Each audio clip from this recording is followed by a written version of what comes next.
And I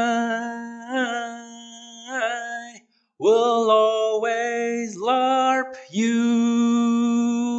Hello, Arke. Thanks for having me here. For my talent quest submission, I'll be making a video about being COVID conscious, and maybe if I talk fast enough, I'll fool you into thinking that I do have something that passes for talent. So get ready because I'm going to show you how to be COVID conscious.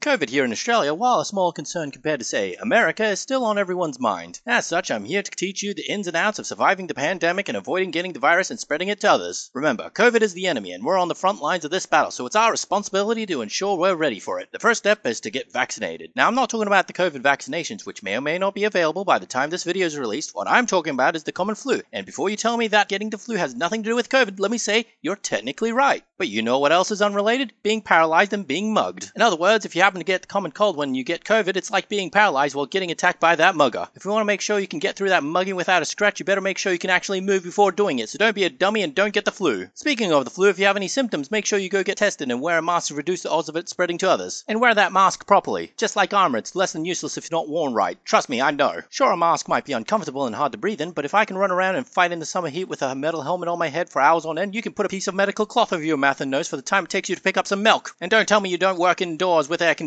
because I know you do. I work there too. You know what arrows and germs have in common? They all like a gap in the enemy defenses, so don't be silly. Armor up properly and protect your nose against enemy invaders. Then you have social distancing, which I like to call sword distance. In other words, 1.5 meters. When out in public, make sure you're out of sword swinging distance, because if you don't catch a cold from me, you'll catch cold steel, and nobody wants that except maybe COVID. But COVID is the enemy, so screw them. A more extreme version of social distancing is putting yourself into isolation, which happens if people suspect you might have COVID or at least have COVID-like symptoms. Yeah, it stinks having to separate yourself from everyone else, but think of it like self-imposed exile, where the hero goes off into the mountains to train in the mystical arts. On a more serious note, maybe just stay home, practice your sword skills, or finish writing that book you've always wanted to write only to stop on the first sentence and spend the rest of your isolation watching TV and getting fat off ice cream. That's what I do, and I turned out great.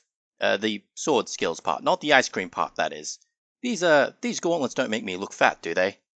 There are still many ways to combat COVID that I haven't even touched upon. Things like proper hand hygiene, how to use PPE gear, and the idea of not licking surfaces clean with your tongue. Stop that! Congratulations, now you know how to be slightly more COVID conscious.